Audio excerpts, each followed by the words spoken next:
Hi hello வணக்கம் மக்களே, நான் உங்கள் லீகல் கன்சல்டன்ட் ஜி. யுஏஇல சிவில் கேஸ்லயும் அரெஸ்ட் வாரண்ட் இருக்குங்கிறது உங்களுக்கு தெரியுமா? எதனால சிவில் கேஸ்ல அரெஸ்ட் வாரண்ட் இருக்குங்கிறது வாங்க பார்க்கலாம். ஹாய் ஹலோ ஃப்ரெண்ட்ஸ், வணக்கம். நான் உங்கள் லீகல் கன்சல்டன்ட் தமிழ் வழக்கறிஞர் அட்வொகேட் பவின்.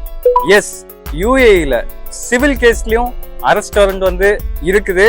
அது எதுக்காக அரெஸ்ட் வாரண்ட் சிவில் கேஸ்ல வருதுன்னு பாத்தீங்கன்னா, நீங்க ஒரு ஆள் கிட்ட அமௌண்ட் வாங்கிட்டு அந்த அமௌண்ட் கொடுக்காம இருக்கும்போது ஆப்போசிட் பார்ட்டி உங்க மேல கேஸ் ஃபைல் பண்ணி அந்த கேஸ்ல ஜட்ஜ்மெண்ட்ல நீங்க அந்த அமௌண்ட்டை நீங்க திரும்ப கொடுக்கணும்னு உங்களுக்கு ஜட்ஜ்மெண்ட் வந்த அப்புறமும் நீங்க அந்த அமௌண்ட்டை கொடுக்காம இருந்தீங்கன்னா உங்களுக்கு அரெஸ்ட் வாரண்ட் கோர்ட்ல இஷ்யூ பண்ணுவாங்க சிவில் கேஸ்ல.